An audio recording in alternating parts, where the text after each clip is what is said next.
സ്വലാത്തിന്റെ പ്രകാശത്താൽ നമ്മുടെ ഹൃദയം മുഴുവൻ പ്രഭാപൂരിതമാവണം. ആ വെളിച്ചത്തിൽ നമുക്ക് മദീനയിലെ പച്ചക്കുപ്പയുടെ തിളക്കം കാണണം. പ്രിയപ്പെട്ടവരെ, ഞാനൊന്ന് പറയട്ടെ, ജീവിതത്തിൽ എപ്പോഴെങ്കിലും മദീന നമുക്ക് കാണാൻ കഴിയുമോ എന്നറിയില്ലല്ലോ. എപ്പോഴെങ്കിലും നമുക്ക് ആ പരിശുദ്ധ ഭൂമിയിൽ എത്താൻ കഴിയുമോ എന്നറിയില്ല. പക്ഷേ ഈ രാത്രിയില് നമുക്ക് എത്താൻ കഴിയണം. മനസ്സുകൊണ്ട്, ആത്മാവ് കൊണ്ട് ആ മദീനയെ പുൽകാൻ ഈ രാത്രി നമുക്ക് കഴിയണം. ചില ആളുകളൊക്കെ പറയാറുണ്ട്, ആ ലൈറ്റുകളൊക്കെ ഓഫ് ചെയ്ത് ആ നൃത്തത്തിൽ മദീനയെ കുറിച്ച് ഇങ്ങനെ പറഞ്ഞപ്പോ ഞങ്ങളൊരു ഉംറക്ക് പോയി വന്ന ഫീലാണ് ഞങ്ങൾക്ക് അനുഭവപ്പെട്ടത് എന്ന്. അതവരുടെ മനസ്സിന്റെ അകത്തളങ്ങളിലുള്ള മഹബത്തിന്റെ പ്രകടനമാണ്. നബി സല്ലല്ലാഹു അലൈഹി വസല്ലമ തങ്ങളോട് ആത്മാർത്ഥമായി സ്നേഹമില്ലാത്ത ഒരുവന് എങ്ങനെയാണ് ആ മദീനയെ മനസ്സിലൊന്ന് കാണാൻ കഴിയുക? മനസ്സിൽ മുഴുവൻ, ഖൽബിൽ മുഴുവൻ ഹറാമിന്റെ കറകൾ നിറഞ്ഞു നിൽക്കുന്ന ഒരാൾക്ക് എങ്ങനെയാണ് ആ ഖൽബിൽ പരിശുദ്ധമായ മദീനയുടെ മനോഹരമായ ചിത്രങ്ങൾ തെളിഞ്ഞു വരിക? അതുകൊണ്ട് പ്രിയപ്പെട്ടവരെ, ദുനിയാവിന്റെ ചിന്തകൾ, ദുനിയാവിന്റെ ഓർമ്മകൾ നമ്മളൊന്ന് മറക്കണം.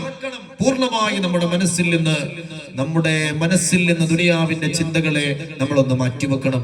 എന്നിട്ട് ആ ഖൽബിന്റെ അകത്തളങ്ങളിൽ മദീന മാത്രം കാണാൻ കഴിയണം. നേരത്തെ നമ്മൾ പറഞ്ഞ പോലെ ജീവിതത്തിൽ എപ്പോഴെങ്കിലും മദീന കാണാൻ കഴിയുമോ ഇല്ലയോ എന്ന് നമുക്കറിയില്ലെങ്കിലും ഈ സദസ്സിൽ വെച്ച് മദീന സിയാറത്ത് ചെയ്തവരായി നമ്മൾ അള്ളാഹുവിന്റെ കണക്കിൽ ഉൾപ്പെടുത്തപ്പെടണം. അള്ളാഹുവേ, ഈ പരിശുദ്ധ റജബിന്റെ രാത്രിയില് പരിശുദ്ധ മദീനത്ത് ഒരുമിച്ച് കൂടിയ ലക്ഷക്കണക്കിന് ആശിഖീങ്ങളുടെ കൂട്ടത്തില് പടച്ചോനെ മനസ്സുകൊണ്ട് ഞങ്ങളുണ്ട് റബ്ബേ. അള്ളാഹുവേ, അവര് സിയാറത്ത് ചെയ്ത പോലെയുള്ള ഒരു സിയാറത്തിന്റെ പ്രതിഫലം ഈ രാത്രിയിൽ ഒരുപാട് കാതങ്ങൾ അകലെയാണെങ്കിലും ഞങ്ങൾക്ക് നീ പ്രദാനം ചെയ്യണേ അല്ലാ.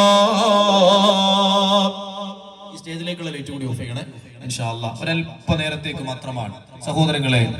ഈ ലൈറ്റുകളൊക്കെ ഓഫ് ചെയ്യുമ്പോൾ തന്നെ വല്ലാത്തൊരു ആത്മീയമായ അനുഭൂതിയിലേക്ക് നമ്മൾ കടന്നു ചെല്ലുന്ന പോലെ നമുക്ക് അനുഭവപ്പെടും. മാഷാ അല്ലാഹ്. ആ പുറത്തുള്ള ലൈറ്റ് കൂടി ഓഫ് ചെയ്യാൻ പറ്റിയാൽ സന്തോഷമായി. പരിപൂർണമായ ഒരു ഇരുട്ടിലേക്ക് ഇൻഷാ അല്ലാഹ് നമുക്കൊന്ന് കടന്നു ചെല്ലാൻ കഴിയും. നമുക്ക് എല്ലാവർക്കും ഒന്ന് എഴുന്നേറ്റ് നിൽക്കാം. പ്രിയപ്പെട്ടവരെ, ഒന്ന് എഴുന്നേറ്റ് നിൽക്കണം. വളരെ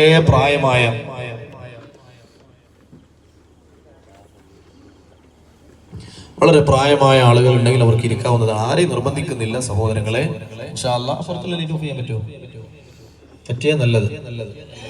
അതും കൂടി ഓഫ് ചെയ്താൽ ഉപകാരം ഇൻഷാ അല്ലാഹ്. കാരണം അത് നമ്മളെ നേരിട്ട് നമ്മുടെ കണ്ണിലേക്ക് അടിക്കുക.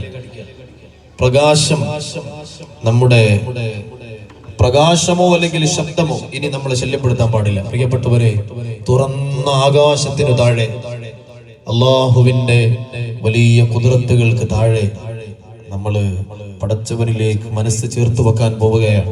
ഈ രാത്രി എത്ര ശാന്തമാണ്.